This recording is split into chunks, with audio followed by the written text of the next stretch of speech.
Hey y'all, and welcome to the 4th annual membership meeting and conference here in the Holy City. I want to thank you for the hard work that you all do. Our military is one of our most valuable assets, and when they hurt, America hurts. Our military members sacrifice everything to keep us safe, and when they experience trauma, we're more than grateful for the folks who are there to help them. From our classrooms and research centers to our military, your work is appreciated not only in the Palmetto State, but across America. I'm grateful that South Carolina has a group of folks as dedicated as you all. I hope you all have a great conference. Keep up the good work.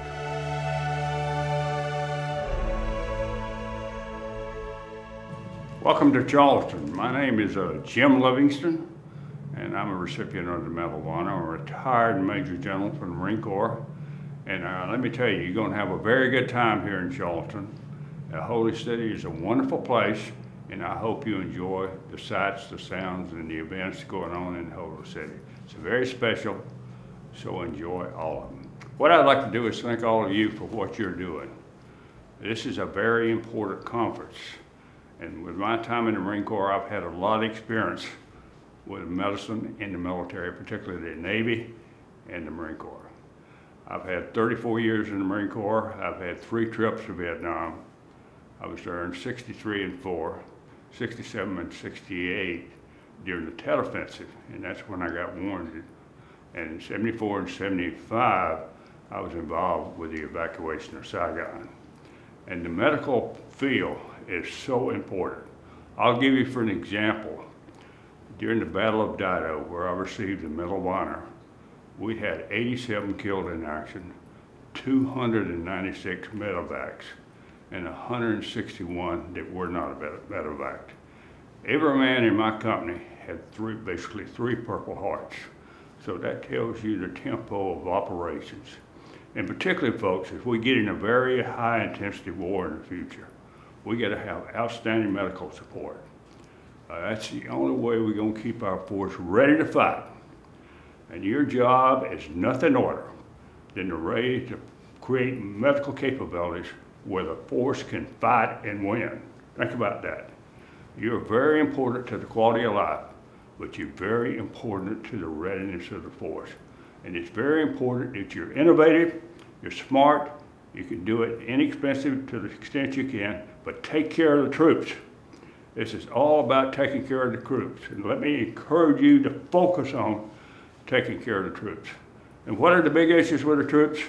The big issues, obviously, they talk about PTS and some of the mental disorders. I think we need to focus somewhat on the mental readiness of the troops, but we also focus on the physical readiness of the troop and our veterans. And let me suggest to you, one of the biggest issues with the military and our veterans today is they really get out of the military and they let themselves go. You've got to focus on the military and tell them life and service continues all their life. If you talk to the VA, 5 of the major diseases associated with the Veterans Administration and what veterans seek assistance or medical care for, things that involve quality of life, not taking care of themselves.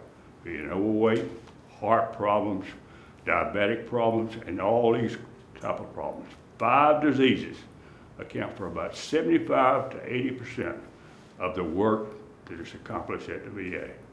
So we need to focus on quick, responsive medical solutions, talk about quality of life, talk about the veterans taking care of themselves, and make sure they understand if they are wounded in combat, they'll be given every opportunity to survive. We'll take care of them through the whole process and making sure they return to a good quality of life. And if it goes beyond that, we're prepared to stay with them in the system for all their life and give them all the possible care that we can give them. So focus on the individual, focus on taking care of them, focus on making sure they're combat ready to do the job we've asked them to do when they have to go down range and fight the bad guys. It's all about that. You're more important to their readiness than anything I can think about. So again, We welcome you to Charleston, South Carolina, Mount Pleasant, South Carolina, the Medal of Honor Museum, and please come by here. There's only 5,428 recipients of the Medal of Honor. There's only 72 alive today, and 65% of those recipients were killed in combat. So this is quite a treat to come in the Medal of Honor Museum and see the museum that we're currently standing in. So have a good time, enjoy yourself, stay away from the beer, and enjoy life here in the Holy City. Thank you very much, and thanks for coming.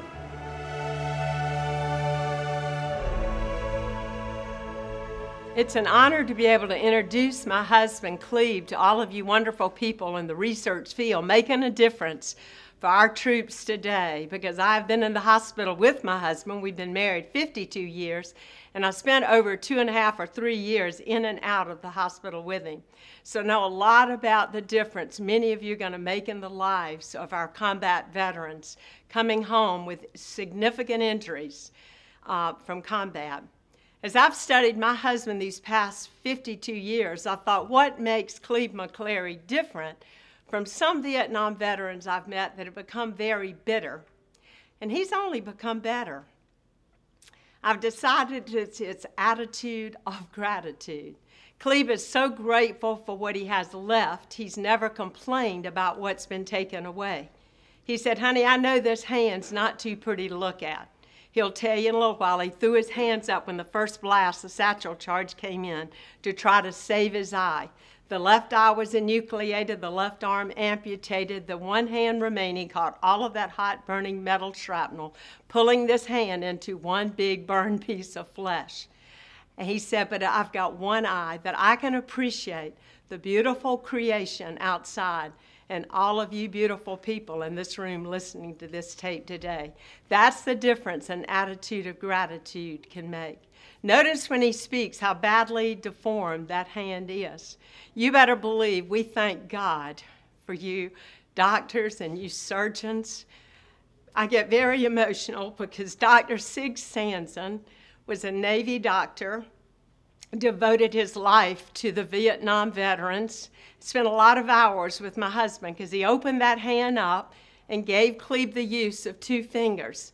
What a great man. He came to see us a few years ago, right before he died. He said, I wanted to see this Marine one more time in my life. And we loved him, let me tell you. But after the surgery to give Cleve the tendon to try to keep a middle finger functioning, Cleve went off to speak and got that finger very badly infected. He came back and we thought he was actually going to lose his hand. The infection was so bad. Dr. Sig Sanson sat there looking at Cleve. He said, Cleve, I wanted to give you the use of one more finger. Cleve said, Doc, you quit crying over that middle finger. Doc, you can just cut it off if you want. All I care about, you get my trigger finger working and you're going to make this Marine happy. So Dr. Sanson never forgot that. And quite frankly, he's got his trigger finger working. He can outshoot some of the guys today out turkey hunting, because that's what he wanted to do. Just let me shoot another turkey or a wild hog or a dove and you'll make me happy. That's an attitude of gratitude. I've sat by Cleve's bed for 2.5 years, and I've massaged that hand, and I've taken care of him. And I saw so many wives come in to the rooms of wounded veterans and walk out. That's why I'm thankful today that we have invested our life trying to make a difference for these young warrior families, trying to keep these families united. Sustainable is the key. We're trying to keep sustainable family networks going in the military. Even before entry or after entry, we want to be there for them. So I'm thankful to introduce Cleve today so you can see the difference great medical health care has made in his life. And I could share many hours about what we see in the hospitals today with the limbless veterans coming back. And I will share this. I sat down, because I was in heels like this, I sat down on a pad with a bunch of guys with no limbs learning to flip into their wheelchair. When I sat down beside them, because quite frankly, I wanted to be eyeball to eyeball, And the Marine, of course it was Marine, said, "Ma'am, you don't feel sorry for us." I said, "Well, actually, I'm feeling sorry for me, and you should too. Look at these shoes." So I know how to diffuse them. But what I saw that day is the reason you are gathering at this event, to make a difference in the lives of young men who I pray will one day be able to roll into a prototype that'll strap around them, legs that will lift them up, and arms that will function. That's the difference science can make in the lives of wounded Vietnam veterans, all veterans, not Vietnam veterans, but the modern day veterans today, as Dr. Sanson made and the difference he's made in my husband's life. So to you, dear Cleve, I write this with pride, for it's men like you and women fighting side by side that make this world a better place to live, but oh, what a price you had to give.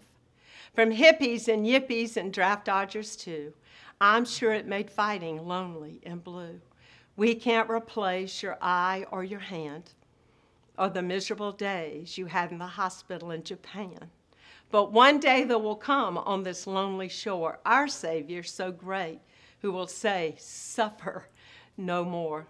This world will end all of its worry, wars, and strife.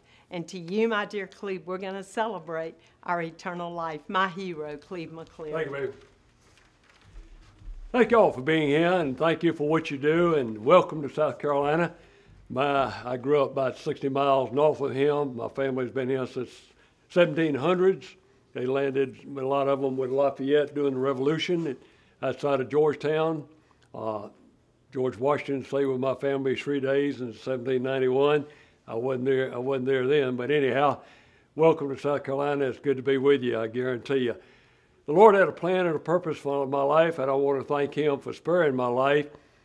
I want to thank my Marines. One of them, an Indian, is in Hill 146 in Vietnam as we speak right now. I'll be back over there in April.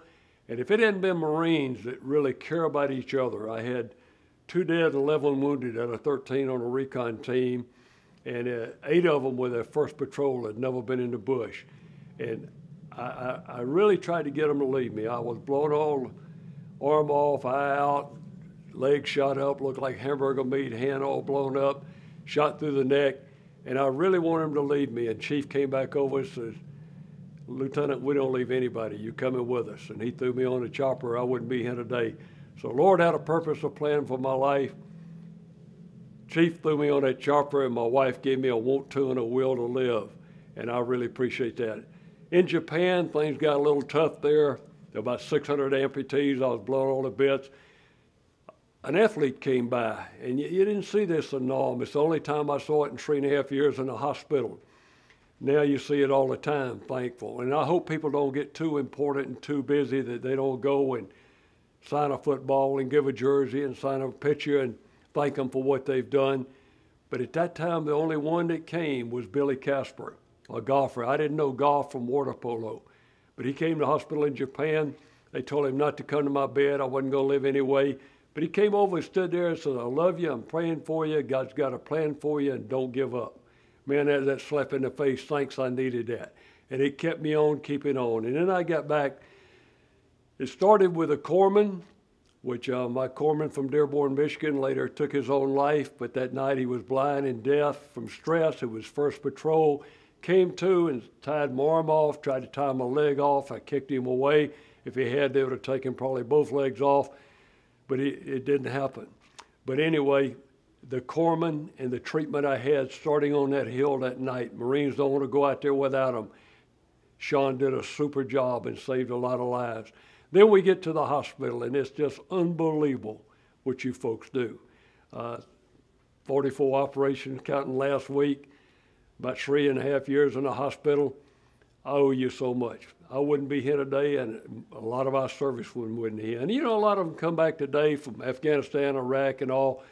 Not maybe a physical wound, but maybe a mental wound. PTSD. To me, that means put these Satan down. You can put good things in, or you can put bad things in. And we got too many Marines drinking and drugs, illegal and legal.